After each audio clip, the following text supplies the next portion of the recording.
अस्सलामुअलैकुम दोस्तों। अर्थक्वेक या ज़लज़ले कुदरत की तरफ से एक ऐसा अमल है जो बिना किसी वार्निंग या इत्ला के आते हैं और इनकी तबाही इस कदर खौफनाक होती है जो सिर्फ चंद ही लम्हों में लाखों लोगों को बेघर और हज़ारों अफराद की जानों को ज़मीन में धंसा लेती है। जैसा कि हाल ही में 6 फरवरी 2023 को टर्की और सीरिया में आने वाले ज़लज़ले ने किस कदर तबाही मचाई, ये आप भी जानते हैं। एक रिपोर्ट के मुताबिक अब तक इस डिज़ास्टर में 42,000 से ज़ायद अमवात और 1,20,000 से ज़्यादा इंजरीज रिकॉर्ड की जा चुकी हैं और अब भी कई लोग लापता हैं। इसे तुर्की की तारीख में अब तक का सबसे बदतरीन डिज़ास्टर भी कहा जा रहा है, जिसकी शिद्दत 7.8 मैग्नीट्यूड नोटिस की गई है। माहिरीन का कहना है कि खित्ते में इस कदर गहरी शिद्दत के बाद ऐसे छोटे छोटे 100 से ज़ायद आफ्टर शॉक्स भी नोटिस किए गए जिन्होंने पूरे खित्ते में एक बड़ी तबाही बर्पा कर डाली, जिसके बायस टर्की और सीरिया के कई इलाके खासे मुतासिर हुए हैं। एक अंदाजे के मुताबिक तुर्की और शाम में आए इस ज़लज़ले का मजमूई नुकसान $84 बिलियन नोटिस किया गया है और इस तरह इसे दुनिया की तारीख में अब तक का चौथा सबसे महंगा अर्थक्वेक भी कहा जा रहा है। इस खतरनाक तरीन हादसे के बाद कई लोग मुतासरीन को इमदाद पहुंचाते हुए नजर आ रहे हैं, जबकि बहुत से लोग इसे आलमी साजिश का नाम देने में भी मसरूफ हैं। लेकिन हमारी आज की इस वीडियो का मकसद दुनिया में आने वाले ऐसे ही अर्थक्वेक, ज़लज़ले या भूकंप का तकनीकी रीज़न एक्सप्लेन करना है। आखिर ये ज़लज़ले क्यों आते हैं, इनकी बुनियादी और तकनीकी वजह क्या होती है और इनकी शिद्दत को किस तरह रिकॉर्ड किया जाता है, ये सब जानेंगे हम आज की इस वीडियो में। तो इस वीडियो को बिना स्किप किए मुकम्मल ज़रूर देखिएगा। ज़ेब टीवी की वीडियोज़ में एक बार फिर दिल की अतः गहराइयों से खुशामदीद। दोस्तों, हमारी ये ज़मीन 4 लेयर्स पर मुश्तमिल है। सबसे ऊपरी लेयर जिस पर हम चलते फिरते और रहते हैं उसे क्रस्ट कहा जाता है। इसके बाद दूसरे नंबर पर आने वाली लेयर को मेंटल कहा जाता है। इस हिस्से में कई किस्म के बड़े बड़े पत्थर पाए जाते हैं और इस हिस्से की मोटाई यानी थिकनेस बाकी लेयर्स की निस्बत सबसे ज़्यादा होती है। इसके बाद ज़मीन का आउटर और इनर कोर शुरू हो जाता है। ज़मीन की सबसे ऊपरी लेयर यानी क्रस्ट की मोटाई 20 से 70 किलोमीटर तक होती है और इसी क्रस्ट और सेकंड लेयर यानी मेंटल के बीच में कई किलोमीटर्स लंबी ठोस पत्थरों की स्लैब्स पाई जाती हैं, जिन्हें टेक्टोनिक प्लेट्स कहा जाता है। हमारी इस दुनिया में कुल 7 बड़ी और 8 छोटी टेक्टोनिक प्लेट्स मौजूद हैं। इन प्लेट्स को ज़मीन के बड़े बड़े पजल पीसेस भी कहा जाता है, क्योंकि ये सब मिलके ही अर्थ को एक परफेक्ट शेप देते हैं। दोस्तों, इनमें एक प्लेट की लंबाई कई लाखों करोड़ों किलोमीटर्स होती है। जैसा कि अर्थ में पाई जाने वाली टेक्टोनिक प्लेट्स में पैसिफिक प्लेट सबसे बड़ी टेक्टोनिक प्लेट है, जो कि दुनिया में मौजूद बहुत से समुद्रों के नीचे फैली हुई है और इसकी कुल लंबाई तकरीबन 10 करोड़ 33 लाख स्क्वायर किलोमीटर है। अब सवाल ये पैदा होता है कि अर्थक्वेक का इन प्लेट से क्या ताल्लुक। दोस्तों, जैसा कि हम सब जानते ही हैं कि ज़मीन के इनर कोर के अंदर पिघला हुआ मादा यानी मैग्मा मौजूद होता है।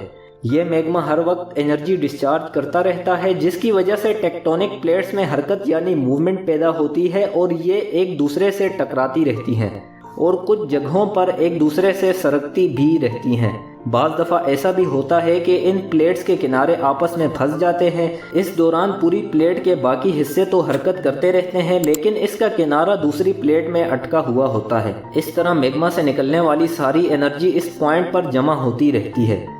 इस अमल के मुसलसल चलते फिर एक वक्त ऐसा आता है कि प्लेट की रफ्तार थोड़ी तेज़ हो जाती है और अचानक से दोनों प्लेट्स के आपस में फंसे हुए किनारे एक दूसरे से एकदम जुदा हो जाते हैं, जिसके नतीजे में स्टोर हुई हुई सारी एनर्जी एकदम रिलीज़ हो जाती है और इस एनर्जी से पैदा होने वाली लहरें ज़मीन को लर्जा के रख देती हैं और ज़मीन के इस लर्जाने के अमल को हम अर्थक्वेक कहते हैं। आमतौर पर ज़लज़ला आने की 4 वजूहात होती हैं, जिनमें टेक्टोनिक वेव्स पहला और आम सा अमल है। दूसरी वजह वोल्केनो एरप्शन यानी आतिशफशां या ज्वालामुखी का फटना है, जिसमें मैग्मा के बाहर निकलने के बाद ज़मीन के अंदर स्पेस क्रिएट होने की वजह से ज़मीन के अंदर की तरफ धंस जाने की वजह से ज़लज़ला आता है। ज़लज़ले की तीसरी वजह न्यूक्लियर धमाके भी होते हैं। जब मुख्तलिफ ममालिक में न्यूक्लियर एक्सपेरिमेंट्स किए जा रहे होते हैं तो उनकी वजह से भी ज़मीन के लर्जाने की वजह से उस खित्ते में अर्थक्वेक के चांसेस भी बढ़ जाते हैं। इन सब के अलावा जहां माइनिंग की जा रही हो वहां भी अक्सर मामूली नौइयत के ज़लज़लों की लहरें महसूस की जाती हैं। بعض اوقات بہت سے زلزلے لینڈ سلائڈنگ، سونامی اور وولکینو ایرپشن کی وجہ بھی بنتے ہیں۔ دوستو، عام طور پر شدید قسم کا زلزلہ آنے سے پہلے کچھ چھوٹے چھوٹے جھٹکے محسوس کیے جاتے ہیں جنہیں فور شوک کہا جاتا ہے۔ اس کے بعد ایک شدید قسم کی زلزلے کی لہر آتی ہے جسے مین شوک کہا جاتا ہے، اور اس کے بعد کچھ چھوٹے چھوٹے آفٹر شوکس آتے رہتے ہیں۔ زلزلے کی شدت کا اندازہ لگانے کے لیے آج بھی پوری دنیا میں ریکٹر اسکیل کا استعمال کیا جاتا ہے۔ یہ میتھڈ 1935 میں ایک امریکن سائنٹسٹ چارلس ریکٹر نے ایجاد کیا تھا۔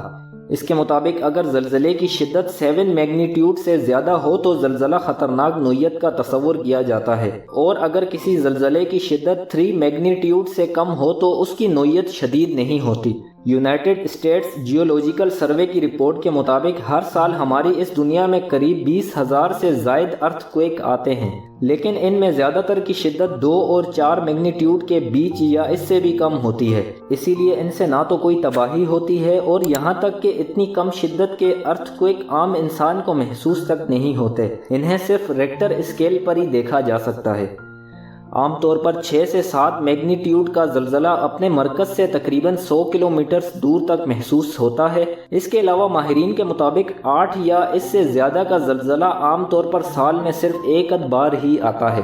زیادہ تر زلزلے ان علاقوں میں آتے ہیں جہاں ٹیکٹونک پلیٹس کے کنارے آپس میں ملے ہوئے ہوتے ہیں۔ ایسے علاقے 3 ٹیکٹونک پلیٹس پر مشتمل ہوتے ہیں۔ یوں تو پوری دنیا میں بہت سے ایسے ممالک ہیں جہاں اس طرح ٹیکٹونک پلیٹس کا آپس میں ملاپ ہوتا ہے، لیکن باقی تمام ممالک کی نسبت سب سے زیادہ ارتھ کویک جاپان میں آتے ہیں۔ اس کی سب سے بڑی وجہ یہاں آپس میں ٹکراتی دنیا کی سب سے بڑی 2 ٹیکٹونک پلیٹس یوریشین اور پیسیفک پلیٹس ہیں، جن کی موومنٹ کی وجہ سے اس خطے کو آئے روز اس طرح کے نیچرل ڈیزاسٹر کا سامنا کرنا پڑتا ہے۔ اس کے علاوہ بدقسمتی سے جاپان جس خطے میں آباد ہے وہاں دنیا کے 10% ایکٹیو وولکینوز بھی موجود ہیں، اور جیسا کہ ہم پہلے بتا چکے ہیں کہ وولکینو ایرپشن بھی ارتھ کویک کی ایک وجہ ہوتی ہے۔ ایک نجی ویب سائٹ کی رپورٹ کے مطابق ہر سال جاپان کو تقریباً 1500 چھوٹے بڑے ارتھ کویکس کا سامنا کرنا پڑتا ہے۔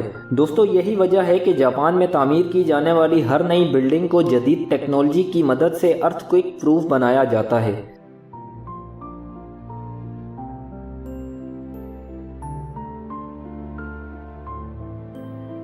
بہت سے لوگوں کا ماننا ہے کہ کچھ جانوروں اور پرندوں کو زلزلوں کے آنے کا پہلے سے علم ہو جاتا ہے۔ ان میں کچھ ایسی خصوصیات ہوتی ہیں جو زیر زمین ہونے والی تبدیلیوں کا پہلے سے پتہ لگا لیتی ہیں۔ اس کے علاوہ یہ بھی کہا جاتا ہے کہ زلزلے سے پہلے تالابوں اور نہروں سے ایک خاص قسم کی بو آتی ہے، اور زیر زمین پانی کا ٹیمپریچر بھی بڑھ جاتا ہے۔